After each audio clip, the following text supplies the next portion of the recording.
Bonjour les amis turfistes, bienvenue sur la chaîne YouTube Nico Quintet Prono. C'est le jour J, demain dimanche 29 janvier, nous allons assister à la course la plus attendue dans le monde hippique des trotteurs, le Prix d'Amérique.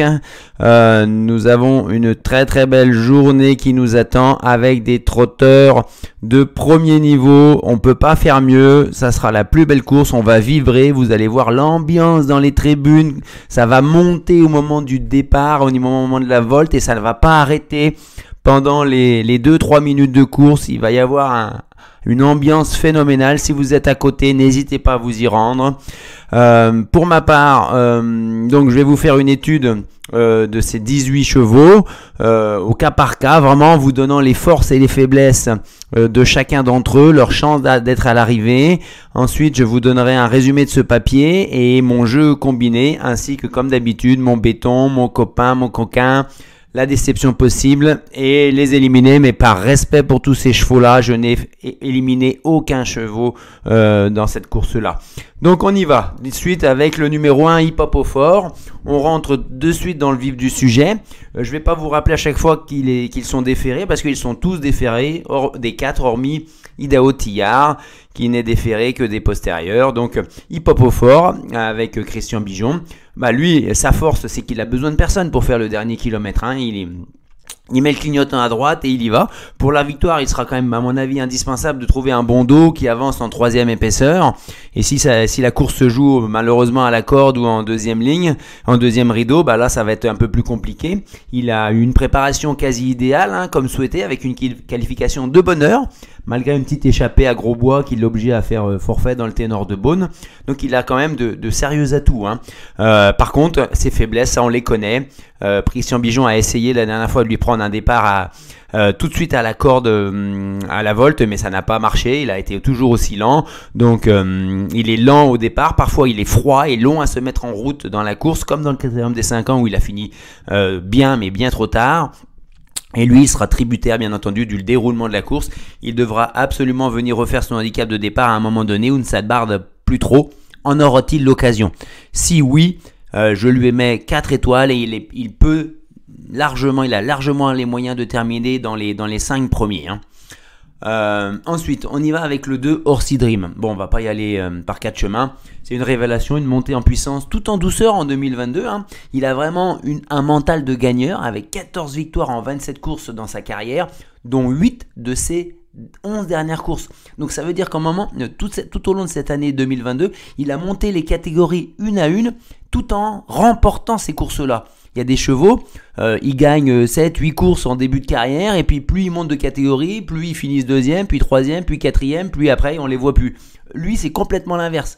Donc rendez-vous bien compte, hein. Tout cela en étant la plupart du temps ferré des 4. Donc il a des limites pour moi qui sont inconnues et il peut tout faire dans un parcours. C'est vraiment le signe d'un futur très grand champion pour moi. Hein. J'ai commencé à prendre un abonnement il y a quelques courses pour lui et je ne le lâche pas. Hein. Ça sera vraiment mon béton pour la gagne. Hein. Ensuite, les petits bémols, on va essayer d'en trouver. Il a été 4 fois déféré des 4 et 3 disqualifications.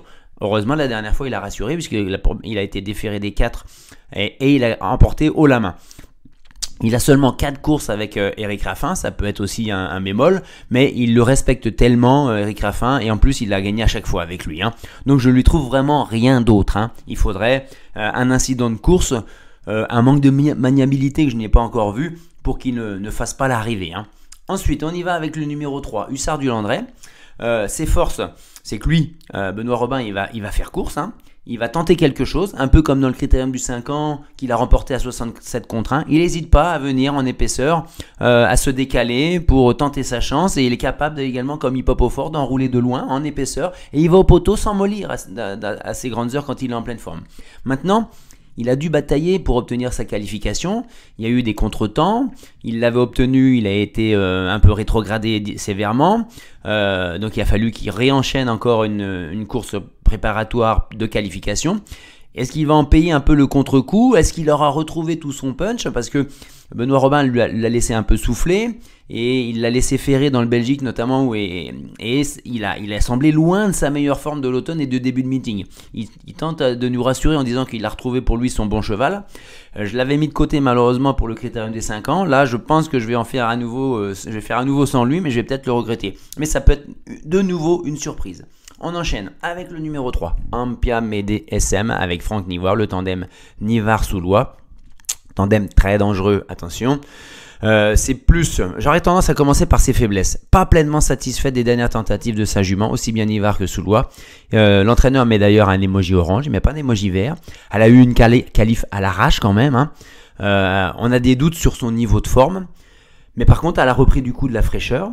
Sa dernière course dans le Bourgogne était très très bonne. Elle a fait un petit parcours sage, elle a très très bien fini dans la ligne droite. On a fait l'impasse sur le prix de Belgique. Donc une préparation un peu en mode sous-marin.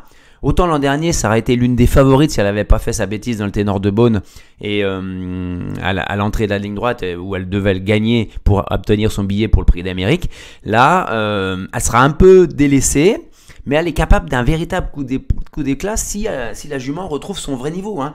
Moi, je lui mets 4 étoiles et elle pourrait l'emporter si c'est la vraie Ampia Mede SM. On aura une réponse demain, je pense. Hein. Elle peut être délicate au départ aussi. J'aurais pu vous le mettre là. Il va falloir que Nivard soit prudent également. Donc, ce qui amène à ne pas partir sur les chapeaux de roue avec les meilleurs. Et on sait que c'est important dans le prix d'Amérique. Hein. Le numéro 5, décoloration. Gabi Gélormini, Jean-Marie Baudouin.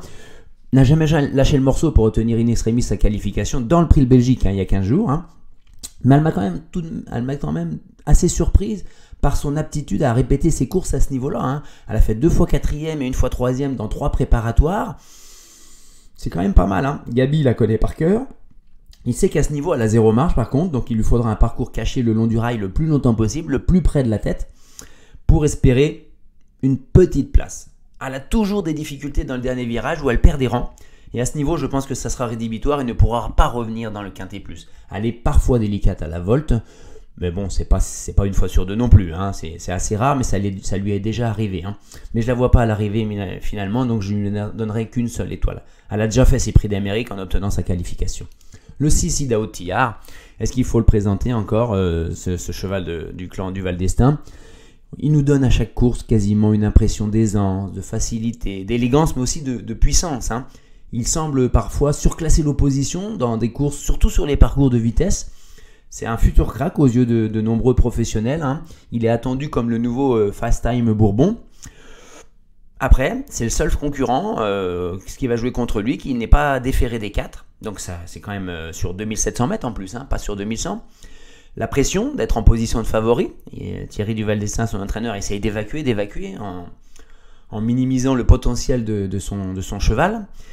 Sa dernière victoire, elle s'est faite sans éclaboussure. Il a gagné de peu dans une course de sa génération des I. Il a fait l'impasse sur le Belgique. Il est 5 ans, c'est un 5 ans face à des chevaux d'âge qui sont plus endurcis. Maintenant, quand on a la classe, quand on a un champion, peu importe. Hein. Et il a déjà fait la faute à ce poteau de départ. Donc attention, malgré tout, on lui donne bien sûr 5 étoiles et il devrait lutter pour la victoire. Hein. Ensuite, le numéro 7, Onem Arras. Alors là, c'est intéressant. C'était Daniel Redel, l'entraîneur de propulsion, ce cheval qui a été plusieurs fois placé dans l'Amérique et qui a fait la une de scandale, entre guillemets, parce qu'il avait été opéré aux États-Unis d'un nerf qui lui permettait de ne plus sentir les douleurs au niveau de ses sabots. C'était autorisé aux États-Unis quand il était chercher le cheval, mais c'était interdit finalement en Europe et en France et en Suède. Et ils en sont aperçus de ça en fin de carrière quasiment. Et lui ont demandé de rembourser plusieurs millions d'euros de ses gains. Bon bref, là, Onem Arras, pour revenir à elle, c'est une femelle âgée de 6 ans seulement, donc la génération des H, donc du moins en devenir. Elle sera en meilleure forme que lors du ténor de Beaune où elle avait visiblement une blessure à l'œil qui lui faisait un peu craindre les autres chevaux. Elle a été quand même victorieuse de la moitié de ses courses jusqu'à maintenant, 16 sur 31. Elle semble être le choix numéro 1 du driver vedette Orjan Kihlström dans le clan Reden. Donc tout ça, ça nous incite à la prudence. Même si elle a montré quelques limites dans le ténor de Beaune. Mais par contre, elle était venue en 3e épaisseur nez au vent dans la montée carrément à 1000 mètres du poteau. Donc elle a forcément faibli. Elle était en plus partie assez lentement à la volte ce jour-là. Il faudra qu'elle démarre mieux pour espérer quelque chose. Elle a été habituée à courir très souvent des lots de femelles de sa génération, avait néanmoins battu les mâles en août en Suède sur 2640 mètres. Donc là, ça peut être la jument pour une très très très grosse surprise. Vous voyez, je lui mets quand même 2 étoiles. Ensuite, Italiano Vero.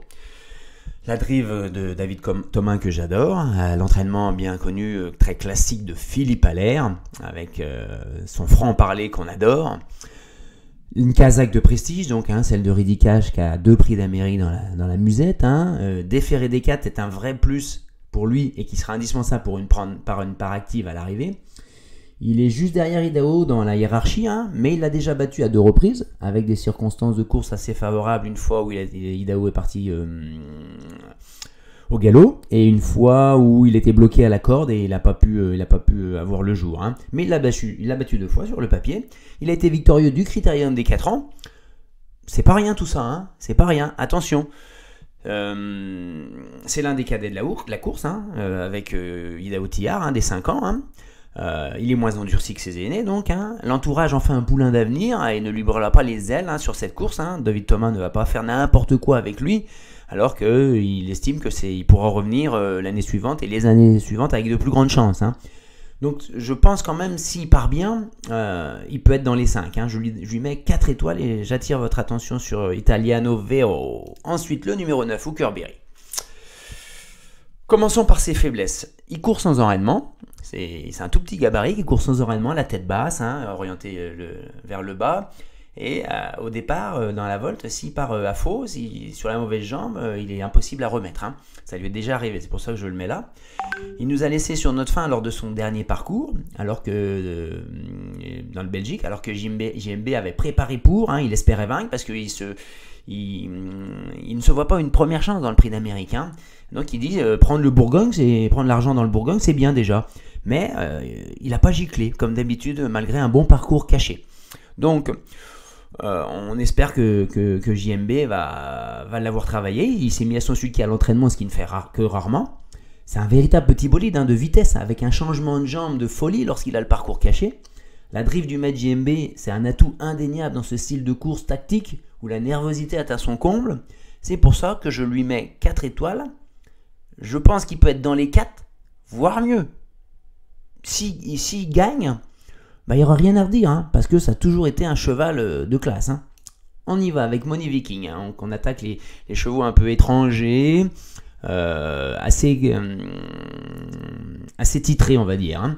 Alors Money Viking, c'est Björn Goop, entraîneur-driver. Il a été 2 fois placé de Lille Clopette, s'il vous plaît, s'il situe bien son niveau. Il a été placé dans le Prix de Paris, dans le Prix de Belgique en 2021, donc on n'a aucun doute sur son aptitude au parcours de longue haleine sur la grande piste. La drive de Björn Goop, même s'il est peut-être légèrement moins en forme que les années précédentes. Par contre, on a une seule course, le Prix de Belgique, depuis le mois d'août 2022. Donc il est vraiment un cours de préparation. Ça me paraît très très juste, donc je ne le vois pas du tout à l'arrivée. Je lui mets seulement 1 étoile. On enchaîne avec Konek, le deuxième cheval de l'écurie à l'air, avec François Lagadec qui le drive tout le temps. C'est le deuxième atout, donc je viens de vous le dire. Il fait toutes ses courses au plus haut niveau depuis le plus jeune âge. Il a 43 courses sur 44 où il finit dans les 5 premiers. Il a été 5e de l'édition précédente du Prix d'Amérique, alors qu'il n'avait que 5 ans. Il a toujours un moral de champion. Par contre, il nous donne l'impression de ne plus avoir beaucoup de marge à ce niveau, et surtout sur des parcours de longue haleine, pendant que d'autres continuent de progresser. Il a certes fait 3e du Belgique en finissant bien, et c'est ainsi qu'il faut qu'il soit drivé maintenant. Allaire et Lagadec le savent, ils ont repris confiance. Il n'a pas toujours été drivé au mieux de ses intérêts ces derniers temps, notamment je me souviens de cette course où il avait le dos de Idaho Tillard, et il est venu de l'attaquer à l'entrée du dernier virage en 2e épaisseur, alors qu'il avait le dos du favori et du futur gagnant presque. Et là, il aurait pu le toiser. Donc, il a besoin absolument désormais d'une course d'attente, surtout c'est 2700. Il ne doit plus courir tête et corde comme bien trop souvent précédemment. Il mérite forcément 4 étoiles et il a sa chance pour être dans les 5. Ensuite, Vernissage Riff. Je vous l'avais donné la dernière fois dans le Prix de Belgique, mais bon.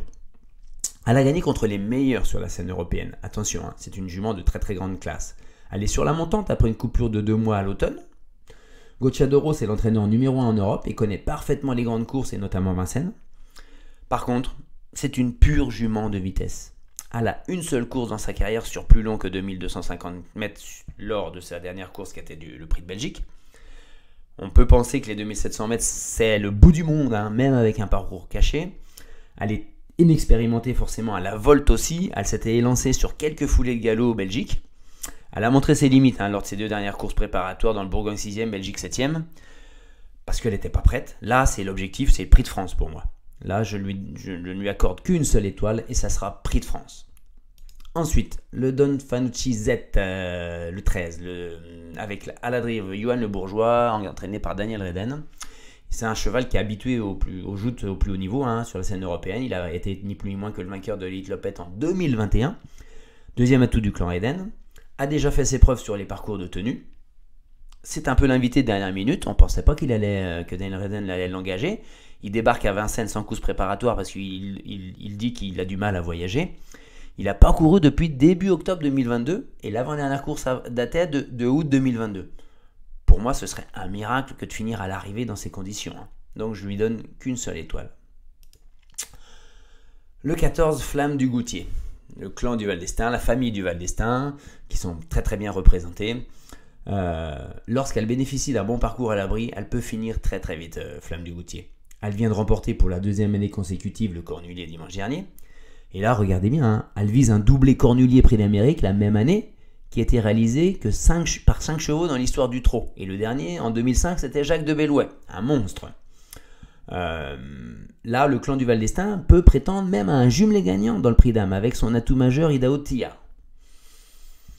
Elle a besoin absolument d'un parcours caché. Ça comporte donc des risques. Dans le Cornulier, tout s'est ouvert, comme l'an dernier, à l'intérieur, mais il n'y a pas de sulky, il n'y a pas besoin de beaucoup d'espace pour s'infiltrer avec un cheval. Là, il faudra un peu plus d'espace. Elle ne peut pas venir non plus en 4-5e épaisseur. Elle court à 1 semaine d'intervalle par rapport au Cornulier, comme l'an dernier, où elle a fini quand même 3e au Prix d'Âme. Ça ne lui a pas apporté préjudice. Mais même si elle n'a pas semblé avoir pris dur lors du Cornulier, cela reste quand même une course très exigeante qui a été courue en moins de 1,12. Elle a sa chance pour être dans le quintet. Certains la placent très très haute à la lutte avec Idaho et Orsi Dream. C'est possible, mais il lui faudra quand même une course extrêmement limpide. Mais c'est une jument exceptionnelle. Là, elle est rentrée dans l'histoire du trot. Donc, elle a sa place dans le quintet, 4 étoiles. Ensuite, le 15 Cocksteel. Alors là, je vous passe de son driver, du nom de son driver, un entraînement Casillo. Il a été vainqueur de l'Elite Lopette en 2020 et à Yonkers en septembre 2022 quand Étonnant a tenté un périple aux États-Unis qui finit 8e en faisant la faute. Donc c'est un trotteur de premier plan au niveau international, Cocksteel. Il a 10 ans maintenant. Je vous le mets ici dans les faiblesses. Il a pris le soin de venir faire 2 courses préparatoires à Vincennes. C'est pas rien. Mais pourquoi ? Une seule fois dans les 5, en 5 tentatives sur les parcours de tenue à Vincennes. 1 sur 5. C'est pas un grand dévouleur à la volte. Il est âgé de 10 ans. Il aura davantage d'ambition dans le Prix de France sur 2100 mètres au start. Le driver avec très peu d'expérience à Vincennes. Tout est dit là. Je pense que Cocksteel, c'est l'objectif Prix de France. Et là, il faudra le mettre très très haut. Il a déjà gagné sur les 2100 mètres autostart. Là, je ne le vois pas à l'arrivée. Je lui mets qu'une seule étoile. Le 16, Delia Dupormeux. La belle petite jument de Sylvain Roger, drivée depuis peu donc par Pierre-Yves Verva.